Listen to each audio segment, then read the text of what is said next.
வணக்கம். நீங்கள் தீப்பொறி ஊடகத்துடன் இணைந்துள்ளீர்கள். இது செய்தி அலச்சல். நான் இனியா ரமேஷ். இந்த செய்தி அலச்சலை பார்ப்பதற்கு முன் எங்கள் சேனலை சப்ஸ்கிரைப் செய்து பெல் பட்டனையும் அழுத்தினால் நாம் தினமும் பதிவேற்றம் செய்யும் காணொளிகளை நீங்கள் தவறவிட மாட்டீர்கள். பிடித்திருந்தால் லைக் செய்யுங்கள், ஷேர் பண்ணுங்கள். இலங்கை நாடாளுமன்ற உறுப்பினர் இராமநாதன் அர்ச்சுனா மற்றும் அவருடைய செயலாளர் கௌசல்யா நரேந்திரன் இருவரும் பயணம் செய்த கார் வெள்ளத்தில் அடித்துச் செல்லப்பட்ட சம்பவம் பரபரப்பை ஏற்படுத்தியது. அவரை மீட்டுச் சென்ற அவரது கட்சியைச் சேர்ந்த பிரகாஷ் போகும் வழியில் வெள்ளத்தில் சிக்கினார் என்பது மேலதிக தகவல். இந்த விஷயங்கள் இதுவரை மர்மமாகவே உள்ளன. இலங்கை முழுவதும் ஓலமிடும் இந்த பேரழிவு சாதாரண துணைச் செய்தி அல்ல. அது நாடு முழுவீச்சில் பரவிய ஒரு பெரும் அச்சத்தின் ஓசை. அந்த அச்சம் வீடு தேடியது வெள்ளத்தில் சிக்கிய மக்களிடம் மட்டுமல்ல. அது அரசியல் வட்டங்கள், சமூக வலைத்தளங்கள், வெளிநாட்டு தமிழர் குழுக்கள் என அனைவரின் மனத்தையும் குத்தியது. இந்தச் சம்பவத்தின் மையத்தில் ஒரே ஒரு பெயர் நின்றது. அந்த பெயர் இராமநாதன் அர்ச்சுனா. ஒரு அரசியல்வாதி என்ற பதவியை தாண்டி அவர் ஒரு உயிரை இழக்கத் தொடங்கிய தருணத்திலும் அதை மீண்டும் கைப்பிடித்து திரும்பி வந்த தருணத்திலும் நாடு முழுவதும் கவனத்தை ஈர்த்தார். வடக்கில் ஏற்பட்ட திடீர் வெள்ளப்பெருக்கு முதலில் வீடுகளை தகர்த்தெறிந்தது. அதன் பிறகு தெருக்களை துடைத்து வெள்ளக்காடாக்கியது. கடைசியாக அதன் கண்களுக்கு விழும் எந்த ஒன்றையும் தண்ணீரின் வெறியோட்டம் தள்ளிச் சென்றது. மக்கள் தங்கள் வீடுகளில் இருந்தபடியே ஒரு கணத்தில் அச்சத்திற்குள் தள்ளப்பட்டனர். சிலர் மேல்மாடிக்கு ஓடினர். சிலர் உயரமான மரங்களின் மீது ஏறி உயிர் தப்ப முயன்றனர். சிலர் தண்ணீர் அவர்களை எந்த திசையிலும் கொண்டு சென்றதோ அந்த திசையில் இழுத்துச் செல்லப்பட்டனர். அந்த குழப்பமான இருளில் நாடு முழுவதும் ஒரு நீண்ட குரல் கேட்டது. அது ஒரு நாடு வினாடிகளில் முடங்கிச் சென்ற சத்தம். அந்த குழப்பத்தின் நடுவில் அர்ச்சுனாவின் வாகனம் மெதுவாக நிலை குலைந்து கொண்டிருந்தது. மழை அதன் மீது அடித்துக்கொண்டே இருந்தது. தண்ணீரின் நிறம் ஒவ்வொரு நிமிடமும் கருத்துக்கொண்டே இருந்தது. அந்த கருப்பு ஓட்டம் வாகனத்தை உள்ளிருந்து வெளியே தள்ளிக் கொண்டிருந்தது. வாகனம் ஒரு பொருத்தமற்ற விளையாட்டு பொம்மை போல வெள்ளத்தின் இரக்கமற்ற கைகளில் மாட்டிக்கொண்டது. நள்ளிரவு 12:30 மணியில் வானம் முற்றிலும் இருண்டிருந்தது. இடி, மின்னல் எதுவும் இல்லாத போதும் மழையின் சத்தம் அந்த இரவை கேட்க முடியாத அளவுக்கு கற்பூரமாக மூடியது.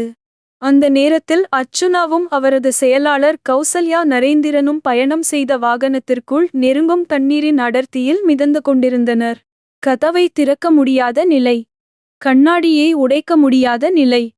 தண்ணீர் வாகனத்தின் உள்ளே அமைதியாக ஆனால் கொலைவெறியுடன் உயர்ந்து கொண்டிருந்தது. அந்த உயர்வில் ஒவ்வொரு நிமிடமும் அவர்களின் மூச்சு சுருங்கிக் கொண்டே இருந்தது. வாகனத்தின் உட்புற விளக்கின் மஞ்சள் நிறம் அவர்களின் முகத்தில் விழுந்தபோது அந்த சிறிய ஒளியே அவர்கள் உயிரோடு இருப்பதற்கான ஒரே சாட்சி போல தெரிந்தது. அவர்கள் கூப்பிட்ட குரல் வெள்ளத்தின் சத்தத்தில் முழுவதுமாக விழுங்கப்பட்டது. உதவி கேட்க முயன்றாலும் காற்று அவர்களின் குரலை எந்த திசையிலும் எடுத்துச் செல்லவில்லை. அந்த இரவு அங்கே இருந்த இருளும் தண்ணீரும் மனிதரின் ஒவ்வொரு முயற்சியையும் மரணத்தின் வாசலில் தள்ளிக் கொண்டிருந்தது. அதே நேரத்தில் பல கிலோமீட்டர் தூரத்தில் கடற்படை ஒரு அவசர தகவலை பெற்றது.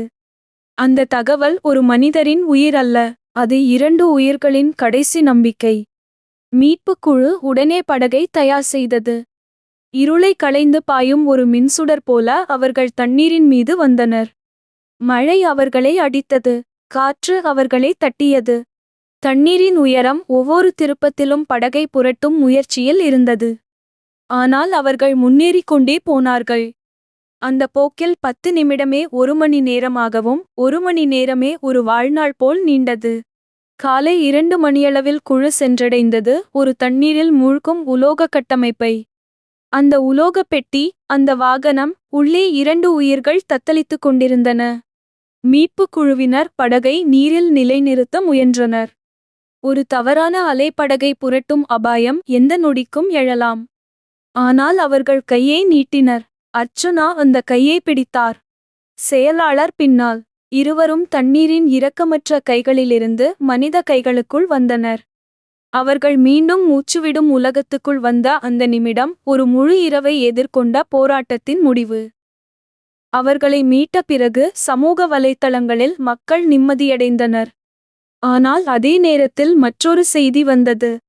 அந்த செய்தி மீட்பின் நம்பிக்கையை முறியடிக்க முயன்றது. அர்ச்சுனா மீண்டும் வெள்ளத்தில் அடித்துச் செல்லப்பட்டார் என்ற தகவல் இணையத்தில் காட்டுத்தீ போல் பரவியது. மக்கள் மத்தியில் ஒரு புதிய சந்தேகத்தை விதைத்தது. அரசியல் வட்டங்கள் அமைதியாக இருந்தன. அரசு எந்த விளக்கமும் வழங்கவில்லை. பல மணி நேரம் அந்த மௌனம் நிலைமையை இன்னும் மங்கலாக்கியது.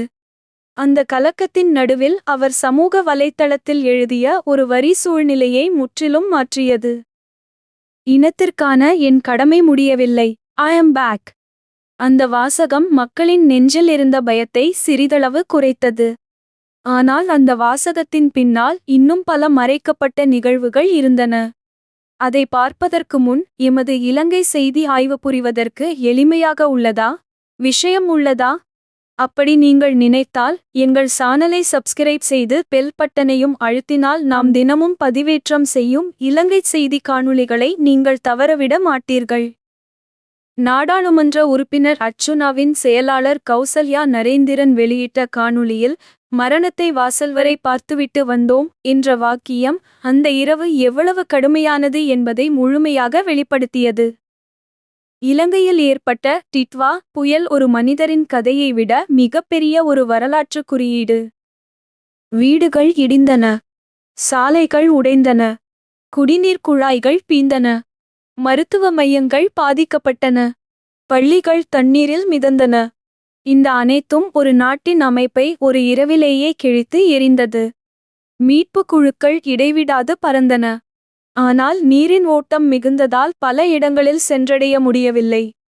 மக்கள் தங்கள் வாழ்க்கையை தாங்களே காப்பாற்றும் போரில் திளைத்தனர். அர்ச்சுனாவின் சம்பவம் இந்த பேரழிவின் ஒரு சிறிய சின்னம் மட்டுமே. ஆனால் அந்த சின்னத்தின் பின்னால் ஒரு பெரிய அரசியல் மற்றும் சமூக படம் உள்ளது. மக்கள் இன்னும் பதில்களை எதிர்பார்க்கின்றனர். அரசியல் வட்டங்கள் இன்னும் கவனத்தில் வைத்திருக்கின்றன. அர்ச்சுனாவின் முழுமையான விளக்கம் வரும் வரை இந்த கதையின் இருளும் மர்மமும் பதட்டமும் இன்னும் நீடிக்கும். இலங்கை இன்னும் வெள்ளத்தில் போராடிக் கொண்டிருக்கிறது. அதன் நடுவில் மக்கள், அரசு, மீட்பு குழுக்கள் அனைவரும் ஒரே கேள்வியை உள்ளுக்குள் வைத்திருக்கின்றனர். அந்த இரவு உண்மையில் என்ன நடந்தது? மேலதிக விபரங்களை பெற்று வருகிறோம். நீங்கள் தீப்பொறி ஊடகத்துடன் இணைந்திருங்கள். செய்திகளை உடனுக்குடன் கொண்டு வருவோம்.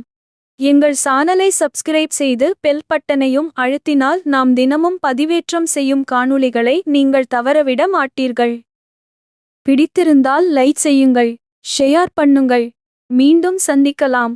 மீண்டும் சந்திக்கும் வரை வணக்கம் கூறி விடைபெறுவது இனியா ரமேஷ்.